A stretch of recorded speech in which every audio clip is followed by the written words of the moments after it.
So, Josh, you've been watching the Star Wars prequels. Yeah, just started it in the summer, carried it on a bit. Well, I had a bit of time going. So what did you think? I I enjoyed it more than people feel I should enjoy them. What do you think? Like, what do you compare to like the Disney films? Though, are they as good or are they as bad? I was texting my other Star Wars friend about this, and I was Right. talking to him about episodes 4, 5, 6, and 1, 2, 3, and Solo and Rogue Squadron, Rogue One, Right.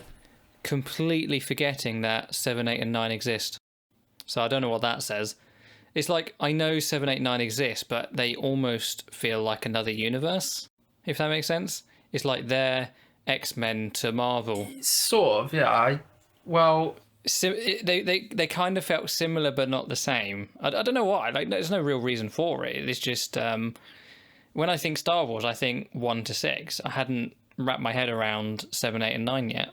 did you find it like different in terms of it's not just the usual Star Wars film? It's trying to do something different. Well, because I'm watching them in chronological order, so I can't really answer that question because I can't remember much about the original three. Because it was like I think it was about 4 or 5 years ago that I watched them last time round. And I'll be honest, I wasn't paying much attention. Like they weren't grabbing my attention, so I feel like I was watching them whilst doing something else. Whereas this time I've actually sat down and watched these films because genuinely, this isn't the first time I've watched these films, but because I hadn't been paying attention the first time around, I had no idea what was going on. I remember thinking about Clone Wars, and I was like, I have no idea what happens in Clone Wars. And it's so I'll be able to. I might be able to answer that question better once I've watched the original three. But I'm not. The thing is, like each trilogy feels very different, don't they? Like this And that's set. the point. Yeah, so this set is obviously it's like the beginning of all the CGI and everything, and it had everything felt very soft. Not like it was out of focus, but just the rendering wasn't very like high resolution or something. It didn't have that crispness that you'd see in a modern Star Wars or a Marvel film or something. And obviously the original had a lot more practical effects, so there was less CGI sort of taking up screen real estate, I guess. So it felt a bit softer on screen. It was interesting watching from a story perspective, watching everything play out, and obviously you know who Anakin is, and you know how the story is going to progress, and there's still that part of your mind that's like, no, don't do that. You kind of want Anakin to win and not become Darth Vader or something. Do you remember also when we spoke about the last Star Wars film, like Episode 9, one thing I was complaining about was the sort of like the lack of civilization, and everything felt very much like the Rebels and the Empire, whatever it's called at the First Order. Yep. I was noticing in this film sort of similar. So obviously we spent a lot of time on that city planet City, whatever it's called. You know where the Senate is. Yeah. And it's it's like was it the first episode? They kind of have that car chase through. They're chasing Darth Maul through all the like the traffic and everything, and they're like flying all through the skyscrapers and everything. That's episode 2. Is it episode 2? Yeah, and it's not Darth Maul, it's a lady. Yes, sorry, that's just when they're chasing Boba Fett, isn't it? It's not Boba Fett, it's a lady. It was his dad or his clone dad or whatever. Yeah, sorry, but yeah, that scene. Did you actually watch the films or what? Because it wasn't his clone dad either, it was a woman. Oh shit, yeah, it was. It's a woman. Yeah, this was like 3 weeks ago, and I've been to work. It's fine. So she tried to kill Princess Leia. Oh yeah. Was it Princess Leia? Oh yeah, I think it was Princess Leia. No, you're right. It was Why am I thinking it's Boba Fett or that clan? Well, Boba Fett is in the film. You're right. Yeah, in that one. Yeah, I don't know. But like you said about the politics side, I think that for me, like at the time, I was like, this is really boring. Why has he put this in there? But now, like watching the Disney films, I can appreciate what George Lucas was trying to do. He was trying to make it a little bit different to what it was originally, where it was just like blow up the Death Star. I think you probably found it boring because you probably found it boring because you were young. I think what is interesting is watching it and sort of really not really understanding politics, but really seeing what's going on. It's not someone stood in front of a whole load of people. It's someone very, very, very slowly and delicately chipping away at democracy and turning it from democracy into a dictatorship or whatever it eventually becomes. And it's like, Yeah. I did actually, I picked up on that, and it was like the scenes themselves, they weren't very interesting, but it was quite interesting seeing. I think there's only about across the three films, there wasn't that many scenes in the Senate, but it was interesting seeing the progression between each scene in the Senate about how much had sort of like happened in all the, how much further into the badness they'd gotten, and they were kind of. It's like boiling the frog, isn't it? If you boil the frog, he'll jump out. But if you put him in cold water and then heat it up, he won't notice. And that's essentially what Palpatine was doing. He was kind of like turning it up a little bit, blaming it on the war, turning it up a bit more, blaming it on the war, and then turn it up a bit, the final amount. And it was, by that point, it was just too late, and nothing could be done. So very, very clever. And I thought, for everything that had to be shoehorned in to make everything work, that seemed to work okay. Works better than the battle at the end of the first film with what's the race? The Jar Jar Binks race? The Gungans. The Gungans, yeah, that was that is genuinely, because the first film I watched when I was like 7 or 8 or however I was when it came out was The Phantom Menace, and I've always remembered that scene, that battle scene. Oh, it's terrible. That's the most. I think that battle must be the strangest part of all the Star Wars film. And I know there's this conspiracy theory about everyone hating Jar Jar Binks, so they had to sort of invent the other guy, who's Christopher Lee's character, Darth. Oh, Count Dooku. Yeah, so about having to invent him on the fly really quickly and sort of like throw away Jar Jar Binks and that whole storyline. And I don't know how much that bit is true, but it is just really weird that there's this one sort of like battle scene that's so different to any other battle scene throughout the franchise, and it's so silly in ways that just.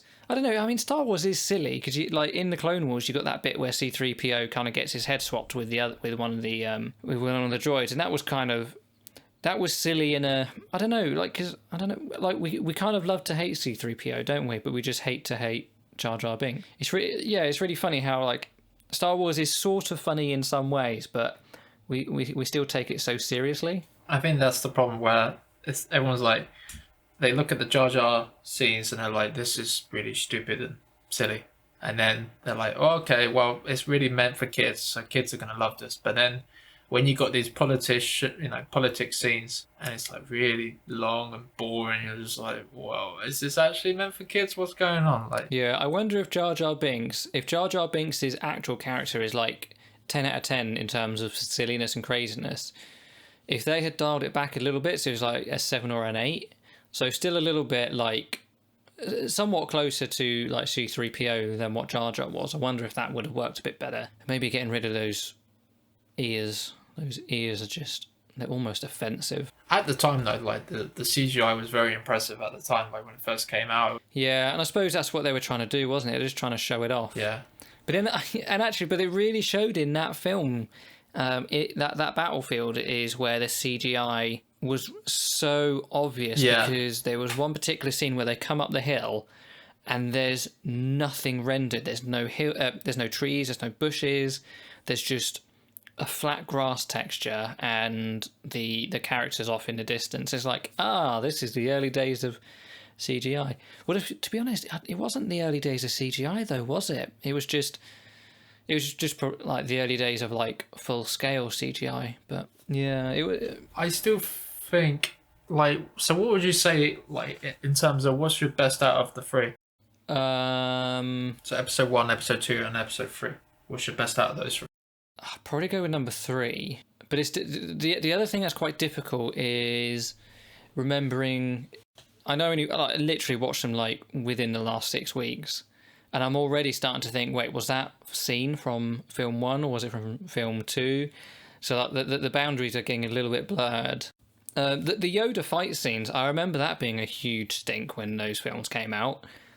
I don't know why. Why was everyone so against those fight scenes? I remember like, oh, CGI Yoda, it's like, but he's a Jedi. He should be fighting, shouldn't he? Using the Force, using the lightsaber. Well, if you remember in episode 5 where Yoda is training Luke. Yeah. And Luke is in such a hurry to get like things going and get trained and just get it all done. You don't be silly just whipping out your lightsaber. Lightsaber doesn't make you a Jedi. No, but that's the whole thing, though, isn't it? Because that is still true, though, because Yoda didn't get his lightsaber out until the very last second.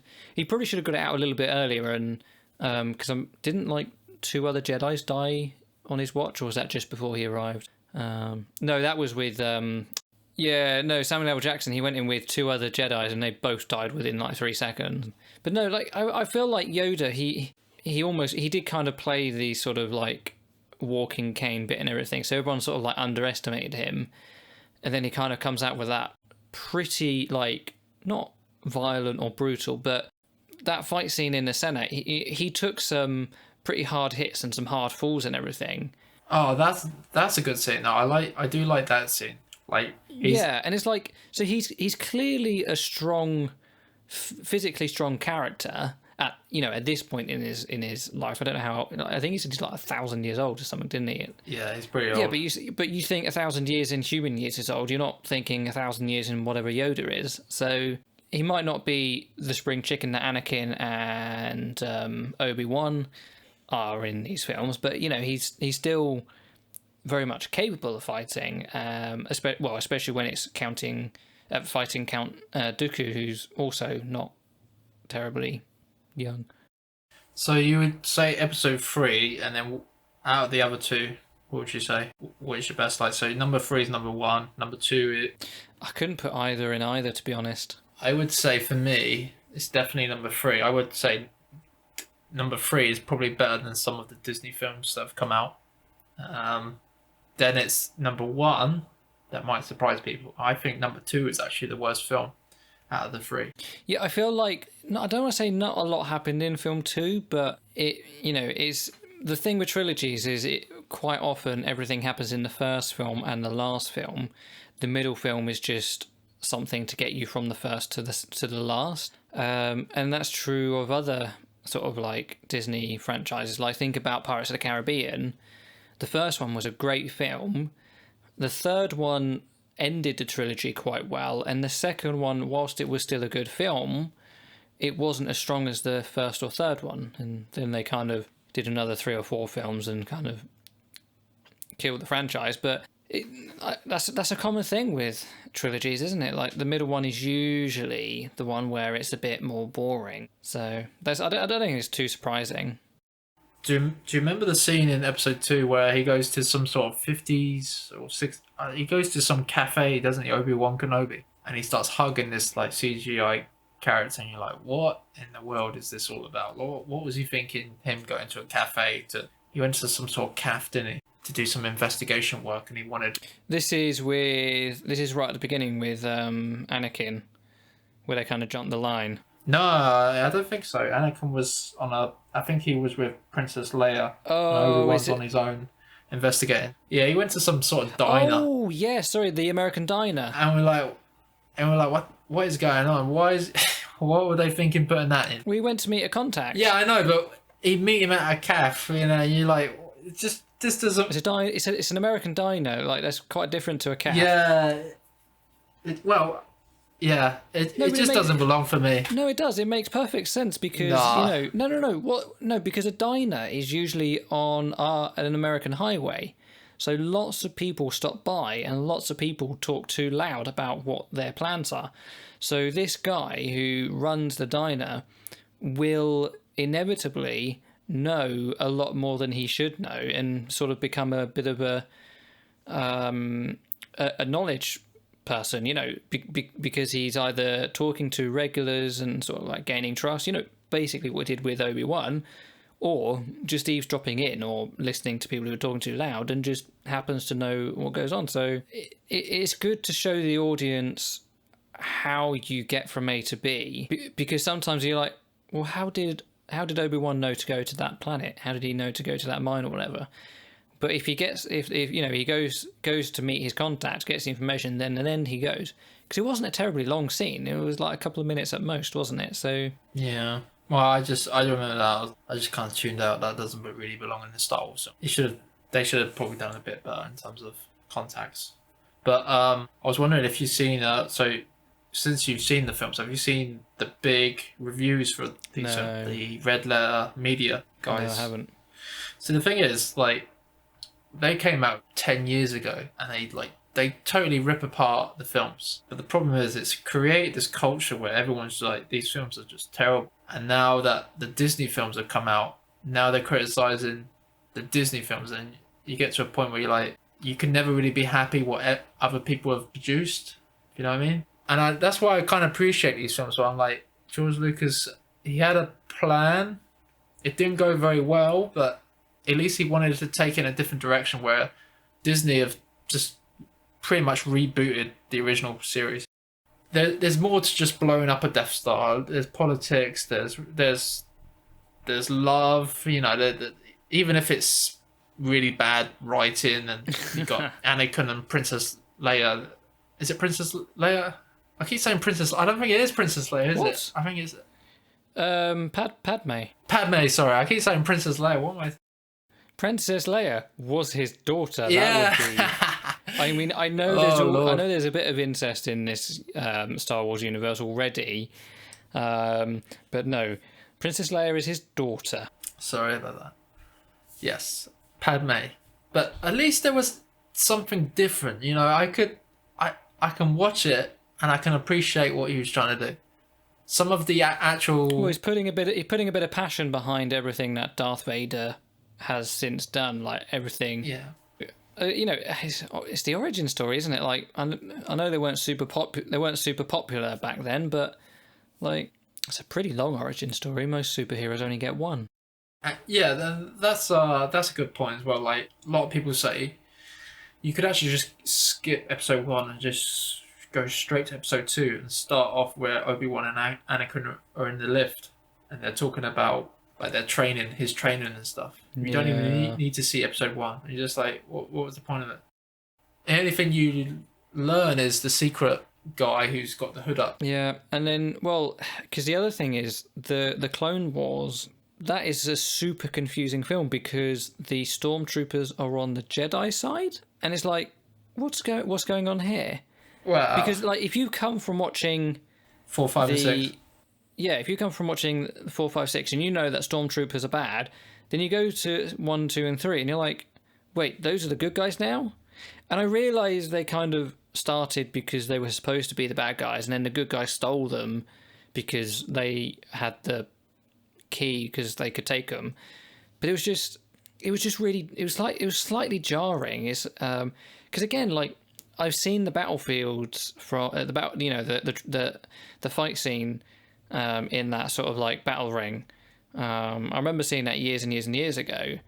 But then watching it again, I was like, oh, they're not fighting the stormtroopers. They're just fighting the droids, but the stormtroopers are helping them. And it was just really confusing. And that's, someone who's actually like kind of seen them all now. And that's a good point. I want to just ask you, like, say if you had the chance to watch it all over again, like you haven't seen any Star Wars, what would you recommend to someone? Like, would you start on episode 4, 5, and 6, or would you watch it 1, 2, 3, 4, 5, and 6? Because let's remind everyone that 4, 5, and 6 came out first, and then George Lucas decided to make the prequels 1, 2, and 3.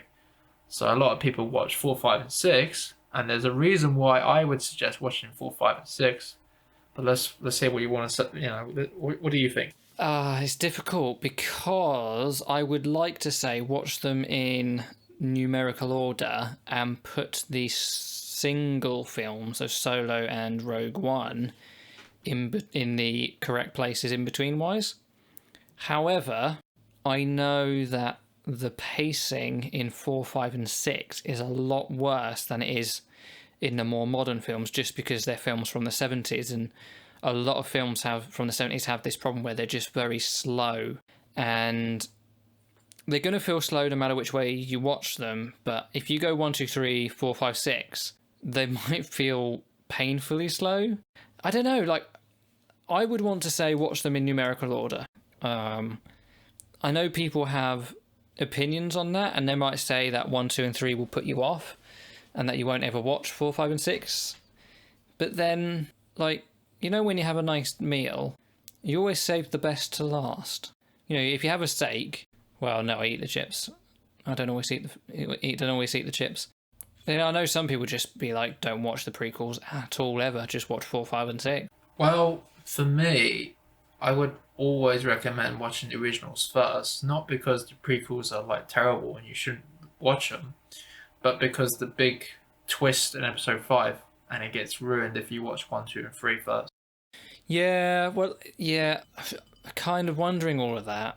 Because when it first came out, episode 5, that big twist that everyone should know if they've seen Star Wars. So if everyone's seen Star Wars, that big twist in episode 5, it gets ruined if you watch 1, 2, and 3 first. That being said, I don't think there's a single person who would be capable of watching Star Wars who doesn't know that Darth Vader is Luke. Because it's such a pop culture. Everyone knows it. It's in Toy Story 2. It's such a well-known thing. I don't think anyone, like, Jen hasn't seen Star Wars and she knows it. I think if you're a certain age, like, say, because I got my daughter, if she ever wanted to watch Star Wars, then I'll make sure that she won't understand. Like, I'll make sure that. No, but it pops up on the internet. It just pops up randomly. Hopefully, she'll watch 4, 5, and 6 first, and she'll get that little.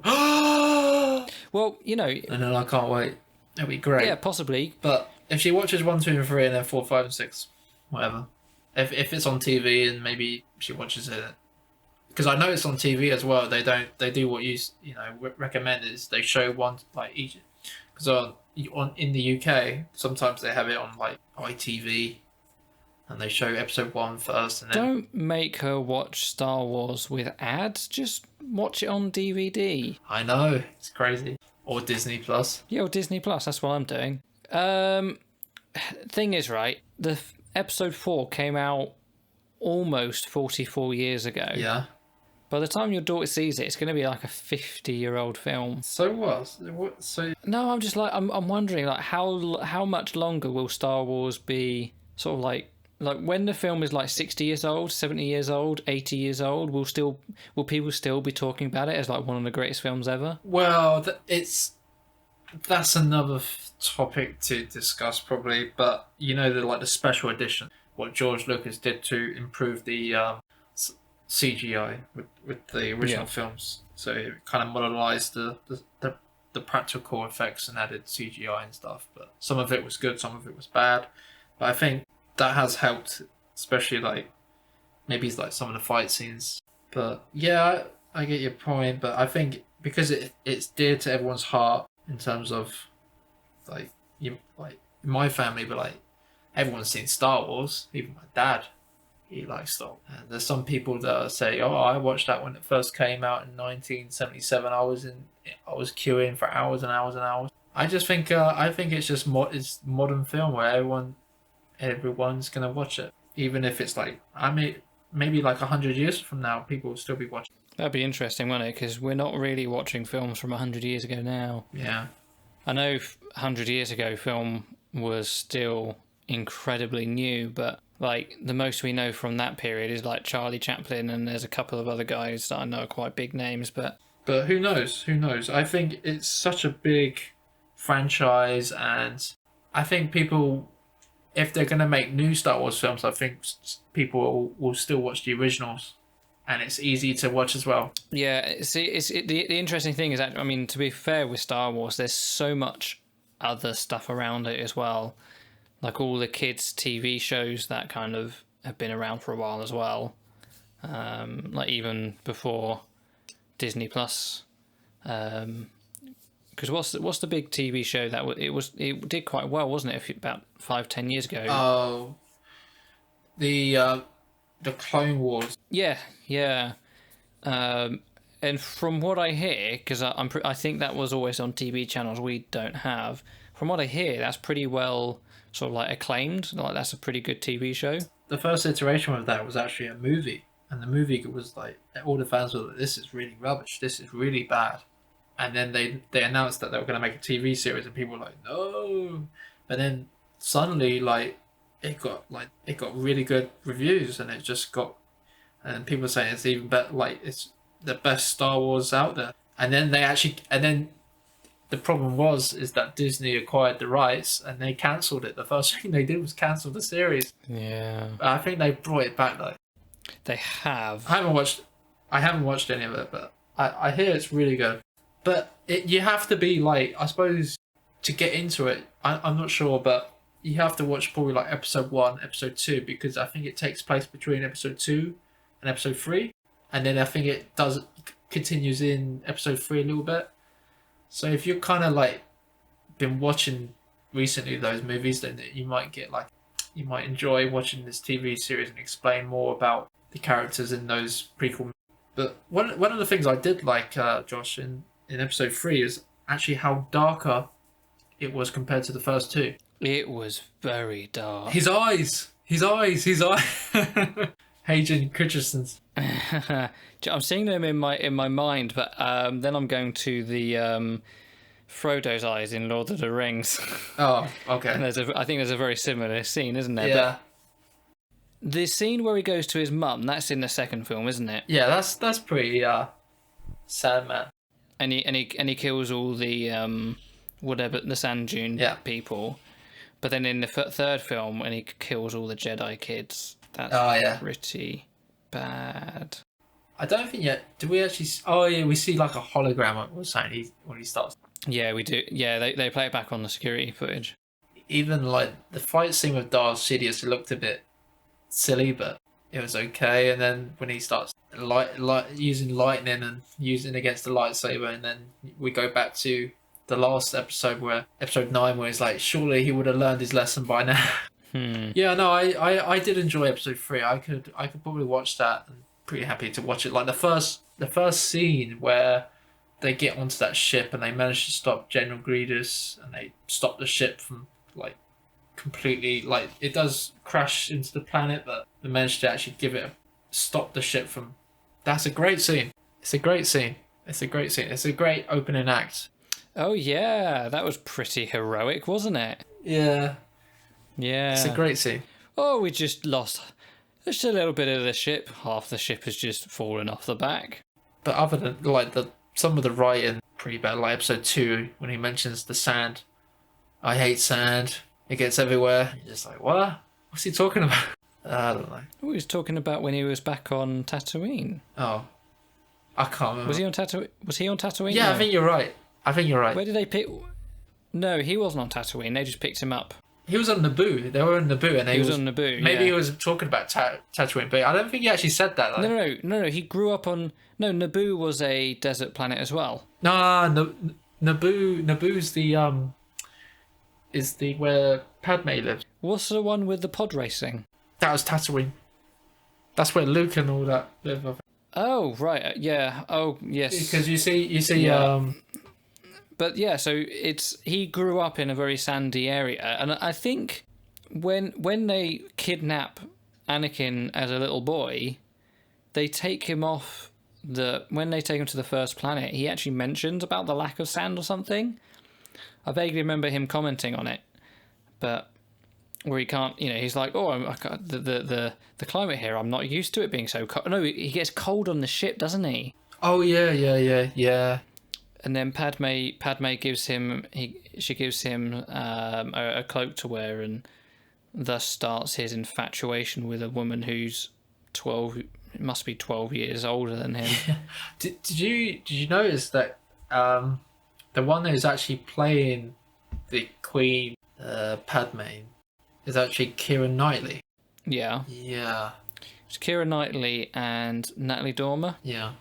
And then the actual. Is that right? So the two of them play her at different points.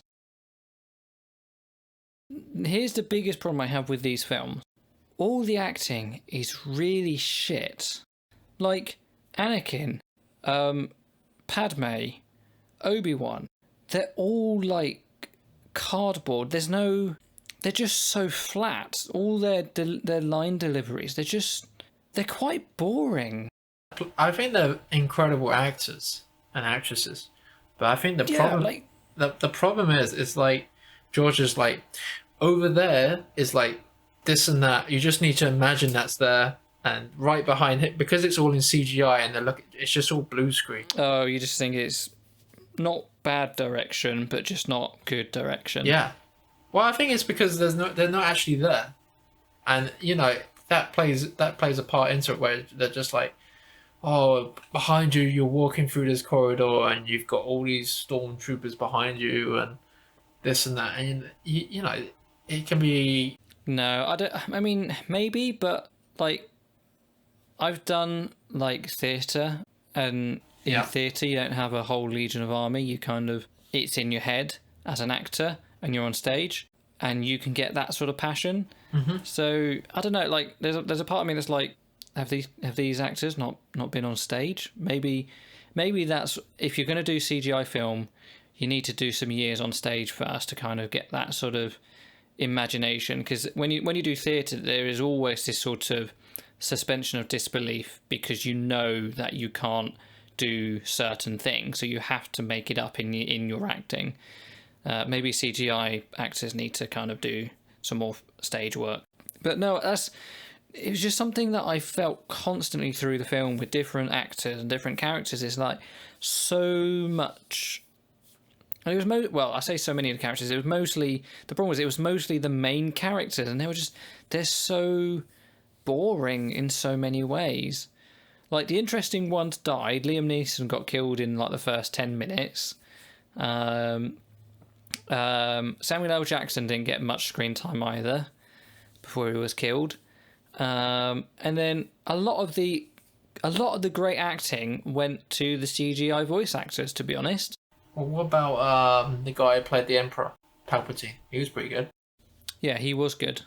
And that's the problem, because it's like you've got someone on camera who is really good, and you've got someone who's just reading lines.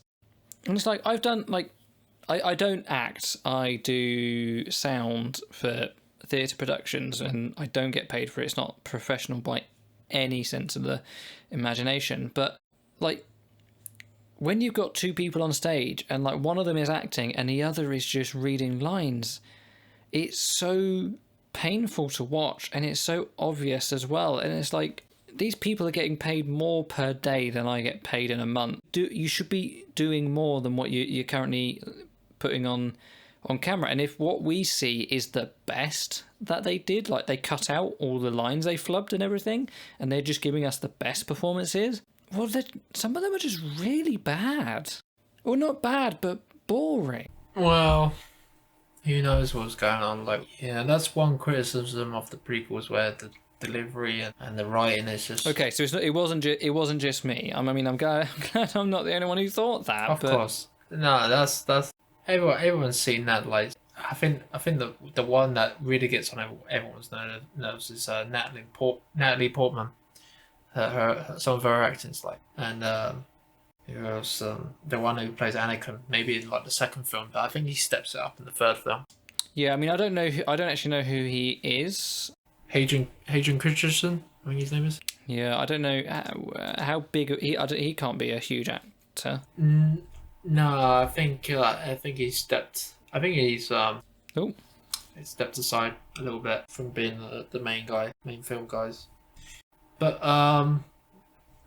one of the big, like, when I remember going with my dad and my brother watching this film, and the main thing we said after the first film, sorry, the first film, is well, that was an amazing fight scene.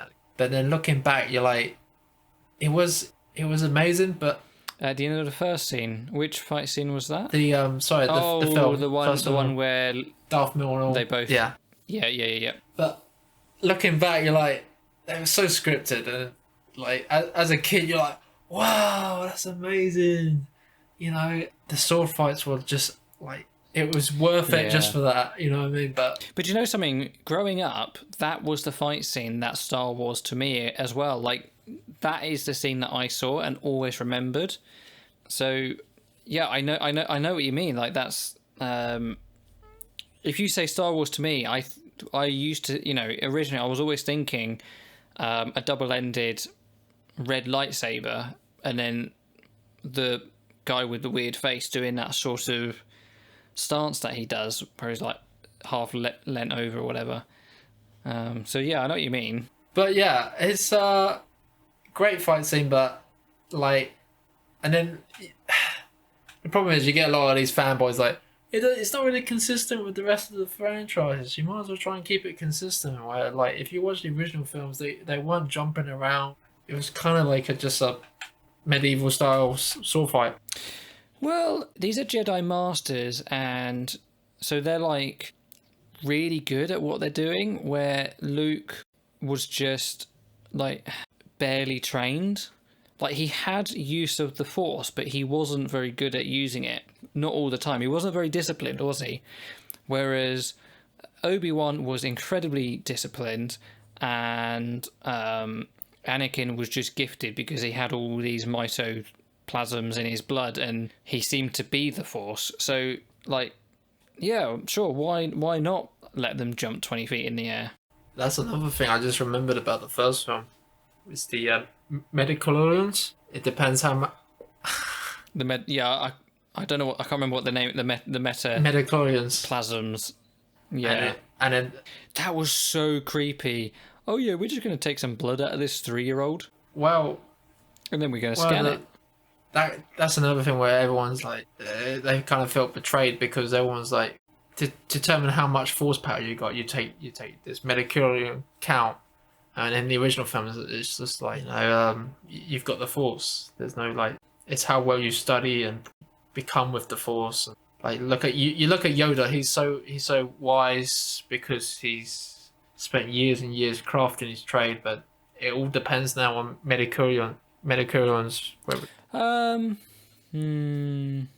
mean, it could be both. There's no reason why it couldn't be both. I mean, like episode 1 is the biggest. Like, if you really love episode 5, then you're gonna hate episode 1, because there's a lot of stuff that just countermines what episode 5 is saying. It's just like a big no. That's not like that's not right. This is how it is, and then you're like, I don't really agree. I agree what you were saying in episode 5. Yeah, I think it would have been awesome if Qui-Gon Jinn survived Liam Neeson. But it's quite interesting because I've seen a lot of Liam Neeson films, but I didn't actually recognise him until he died. It's really weird. You know, he has quite a distinctive look and quite a distinctive voice, and I just didn't seem to recognise him, which kind of shows that I guess he played that part well. I don't know, like, yeah. Yeah, I think he's probably if you're gonna watch it, you're gonna enjoy his performance. Also, that. Something that's really good in episode 1 is the pod racing scene. That is such a classic scene. Yeah, well, it looks good still today in terms of the CGI. They did very well. And do you know something? I don't know though. Like, look at how clever Anakin was as a 6-year-old, a 10-year-old. He should be able to like outclass Luke Skywalker when he's like a full-grown adult. You know what I mean? Like, I don't know. It's almost like they make him out to be too smart as a kid. Yeah, I think it went a bit too, like, you know, near the end of episode 1 where he gets into the some reason he acts so stupid, he gets into that little plane thing, And he's like, what does this button do? And he starts pressing it. And Oh, starts and shooting. then he And said, yeah, and he's like, oh, he told me not to get out of the ship, but I'm going to fly the ship out off the face of the planet. Oh, I've still not left the ship. And he destroys the a Death Star kind of thing. He's like, well, I wonder what this does. Boom, boom, boom, boom. And you're like, oh, okay. And then he's like, whoa. Time to leave. Let's go. I feel bad for the guy who played Anakin Skywalker as well in the first film, because apparently he got bullied a lot, and he just kind of like, he went through this phase where he resented everything to do with Star Wars. Oh, that happens with a lot of kid actors, though, you know. Didn't the Home Alone kid become a druggie? Yeah, he did, but he managed to sort himself out. But this one, the guy who played Anakin, I forgot his name, but he kind of resented everyone to do with Star Wars, like, because he got bullied, and then he got Jake Matthew Lloyd. Jake Lloyd, that's right. And then I think he got over it, and he started going to Star Wars conventions, and then recently he's gone back again, where he's just completely lost. But you know, it's a lot of pressure as a kid. You're like, Star Wars is like the biggest thing on the planet, and then if someone doesn't like it and they think you're the cause of why the film wasn't so good in their eyes, then it's going to be so hard as a kid, because I think he had to go back to school and stuff, and people were just bullying him, taking the mick out of him, and he just couldn't handle it. He was just known as the guy from Star Wars Episode 1. I think Star Wars Episode 1 is better than Episode 2, but it's not really good. It's not very good. It's not a high bar to beat. I enjoy Episode 3 though, especially when he chops off Count Dooku's head. And you're like, what? What? Yeah, that was that was a scene, wasn't it? And then I think Obi-Wan is unconscious, and Palpatine's like, yeah, he has no idea. He's like, leave him. We'll never make it. And you're like, what do you mean leave it? Just pick him up and take him. What the hell? But yeah. Sometimes I wish Disney would do like Adventures of Anakin and Obi. I think they are, because they're like, at that point they're like such good buddies. Like, Anakin, you were a brother to me. You know, they're obviously so close and everything. It'd be great to see more of what they kind of got up to. Not like an origin story, but like, I don't know. But that would be a sad thing to watch, because it's like you couldn't watch that show without knowing what eventually happened. So yeah, I think the main fight at the end of Episode 3, it was like it just went on and on for a good 40 minutes, and then it all ended him just being on a hill. And he's like, you underestimate my power, and he tried to jump, and he chops his legs. Like, oh, that's how he became Darth Vader, was it? Yeah, did we know Darth Vader had no arms and no legs? No, we didn't. Because I know Luke chops off one of his appendages. Hang on. So, Anakin has one hand chopped off and both legs chopped off. Yeah. Now, the hand that he had chopped off, who was that by? Dooku? No. Yeah, it was. It was Dooku. I think it was, yeah. Did Luke Skywalker chop off the other hand? So, like, by the time Darth Vader is done with, he's lost both of his hands and both of his legs. Do you see where I'm going? Yeah, he chops his hand off in Episode 6, I think, and then we realise he's got some sort of wires.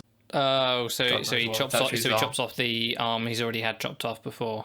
Yeah. Okay. I was hoping we'd go for like the full set, but yeah. I think the next film for me is Solo, I think, chronologically speaking. No. Is that right?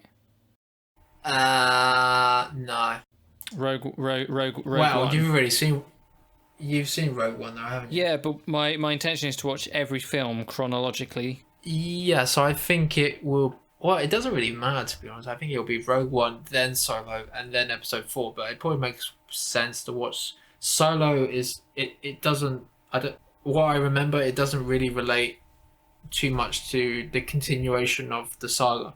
It's a spin-off. Oh no, of course. But the thing is, I actually watched it like over lockdown, so like Solo is one of the films I remember the most. I might skip Solo because I really enjoyed it.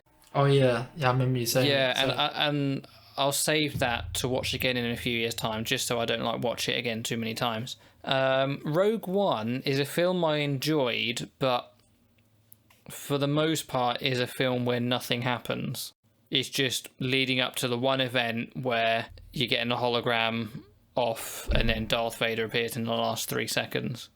So I will watch that before I do A New Hope. That's where I think at least the prequels have done something. Like Episode 3 kind of leads on to Episode 4, but not like full on like Rogue One where it kind of follows on like right on its doorstep. Rogue One is like a baton. It literally passes the story on to Episode 4. But that was the intention, whereas obviously the prequels is just a background origin story. Time-wise, there's like, 20 years difference here?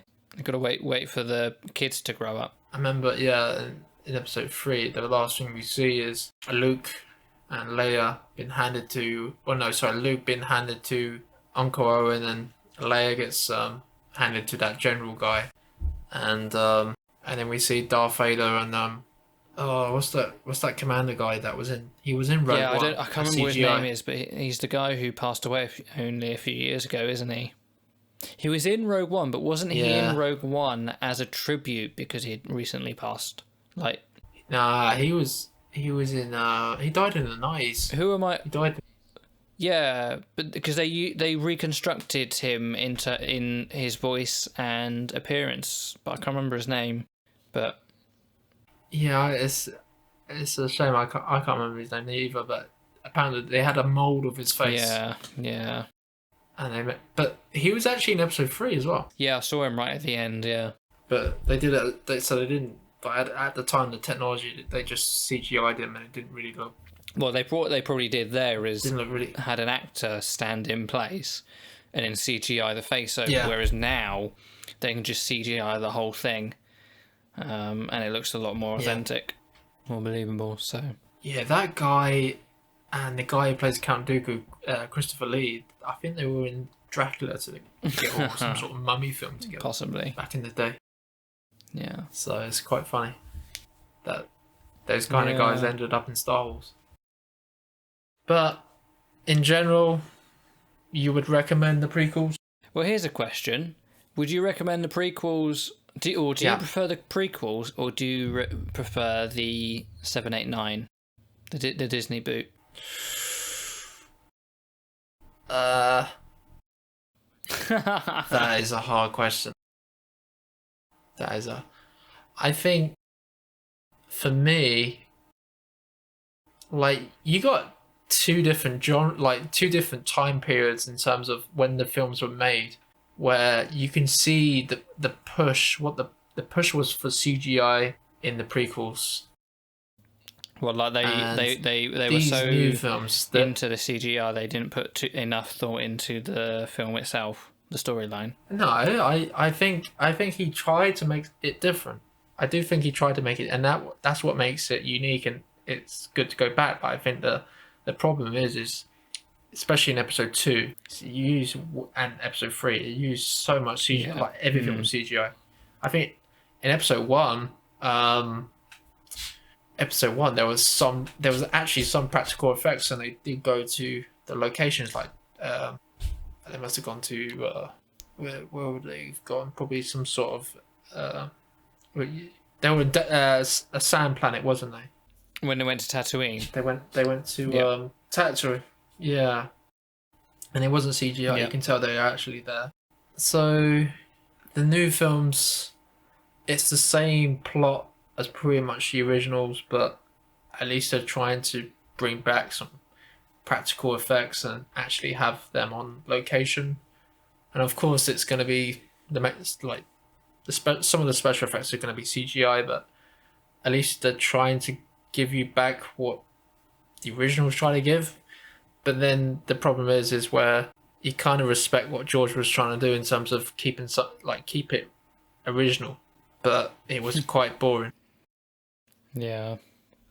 but that sums it up really. It's a take on it that at least it is original, and it's not the same old, oh, let's go and blow up the Death Star. Even like episode 1, I think the end of episode 1 is kind of like that. You got to admit that, but episode 2 and 3, the story, it's not the same old. It's not that it doesn't feel like an original Star Wars film. The Disney films do. Would you agree with that? A little bit, but then I kind of felt like The Force Awakens was essentially a new hope.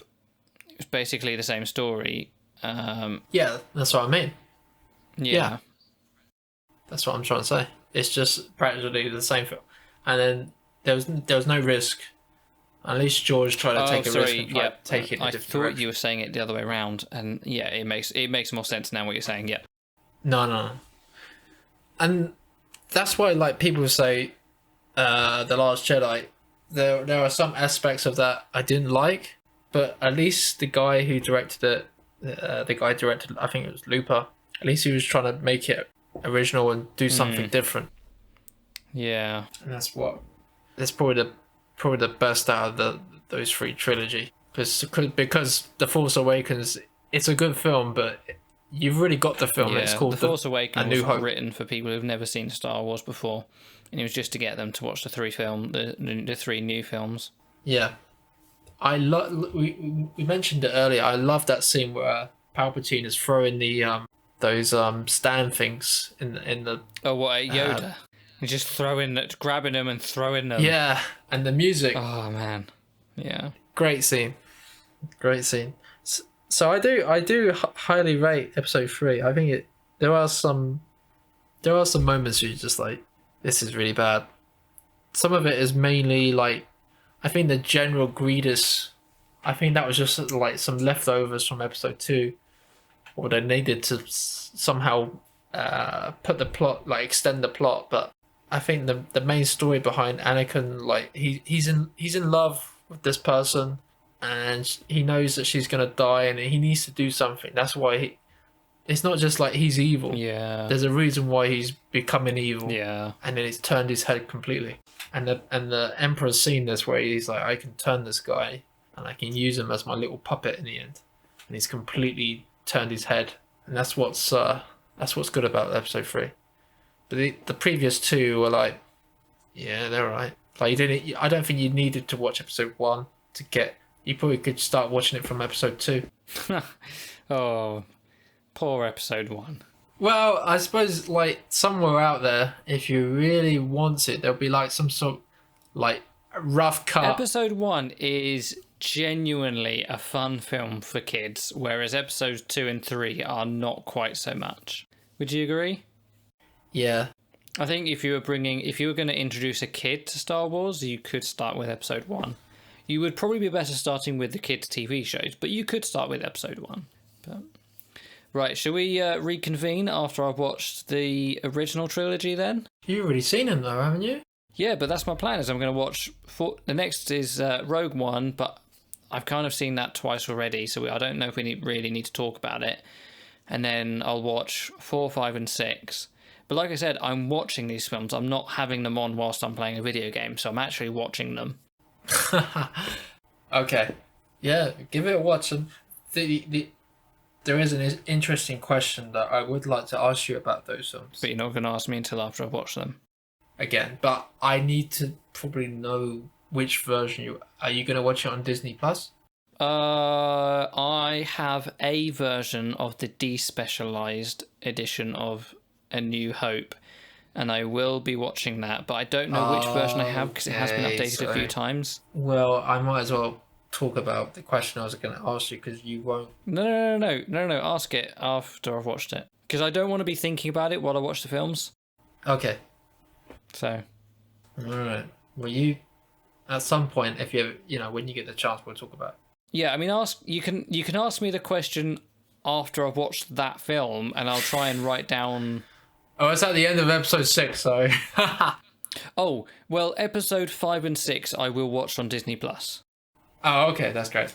But episode 4, I've got the despecialized version. No, that's fine, yeah. No, it Well, I kind do of. have. I mean, I have got 4 and 5 on my Plex library, but they're a DVD version.